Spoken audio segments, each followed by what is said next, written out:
way that we're working and the way that we're living is changing because we are in the digital age. And I was wondering, how do architecture and urban offices work? I mean, do you still have the same people or the same disciplines involved? Are you start to having the need and to attract a kind of a multidisciplinary kind of thinking that is necessary for coming up with solutions that they can respond to the current challenges? There are things that are different than 10 years ago. And that way, the amount of scripters that are in the office is growing, and I'm one of. I love that component. I do think that the model makers are back again after the virtual age of image making. Digital fabrication making. Models as such that you can experience what it can be, and to enhance complexity and speed in a very direct way. That is growing in our office also intensely. Last year we were developing a project here in Barcelona about this exact point of how you rethink the way that you communicate, no? How do you do the images or the future renders? And we have been using a lot virtual and augmented realities and principles that they are coming from gaming technologies, so that people can be really immersed in environments and start to understand what planners are doing in a more direct way. Do you believe that this is becoming a tool to? Oh no, we have it also in our office, and yes, and we love to show it for every project. More interesting is what you do with it, and it's what if it's a true tool to enhance people and that they also can react to that, and that you understand their reactions, and that you give it a place, or that you validate that or not, and that is. Some of this kind of virtual environment are somehow hermetic because they're done for once, and you have to accept it at that moment. And that is, I think that's not. Unless you have a variation of them. Unless you have enough data, enough software. So they can evaluate. Yes, exactly. And there's a lot of work to do because I mean, how to make a climate model that is comprehensive and understandable. They're so complicated that many people that you cannot use it to activate people. Yeah.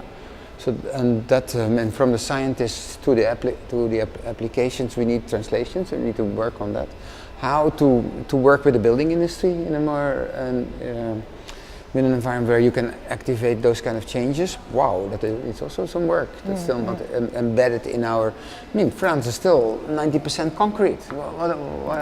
How long are we continuing making concrete structures? Come with me for a tour. You will see alternatives to concrete here. There's more desire to think about our future cities and our collaborations than ever before. Yeah. So, every person that says urbanism is dead is outdated for me. And and I find more places that are looking for urbanists in order to help on the processes of that. That's fair. And there's a lack of urbanists in that way, because many architects think it's not sexy because you have to talk and you cannot make products. So okay, you go to your products in that way, because it is one of the most beautiful things that you can do in life. But good urbanists need quite some skills. If we're now trying to establish a kind of curriculum for that school, but that's like those people need to be very kind to start with. Kind, because otherwise you cannot convince others. In that way, they need to have the ability to listen, and they have to develop the idea of how to become a leader and how to make decisions. They have to be visionary, and they have to be future forward-looking. They have to have the skills to direct it, and to get it into and to show that in a way. To lead a change. Yeah, those are the new leaders. And leaders in these times are of course different, hopefully, than leaders in the past. These are our new kings. Need to have kind of abilities to be very democratic and in the middle of people. What is your vision of the future city? I think that on this globe, in this moment of time, we need a huge variety of cities in that way, and that wants to be diverse. and exploits that diversity as much as possible somehow.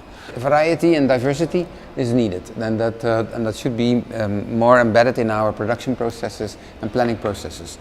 And yeah, designers can facilitate that, and products can facilitate that. I do advise and think that the diversity of cities itself is also very good. So how to even using new ways of dealing with egos or with individuals in a city that everyone is trying to apply. On the other hand, I do think that Barcelona should be different than Amsterdam, or that the variety of cities in economical and in spatial terms, and maybe in cultural terms, is fantastic. That drives trade, that drives exchange, that drives curiosity, and that drives, therefore, in the end, also stability to go around. So, and that I think is an interesting aspect, how to combine the two. Then the next step, after having done that, yeah, then we are talking about a spaceship, or this kind of, which we call planet Earth, and then to create maybe also a perspective on the longer term for that spaceship, and how that can, then it becomes, and then we share again with all our diversity much more new objectives from, I don't know what kind of cushion we are going to make around this planet to get rid of this, some parts of the sun, and to shelter our activities and to create sufficient cooling. I'm looking forward for that next operation in that way.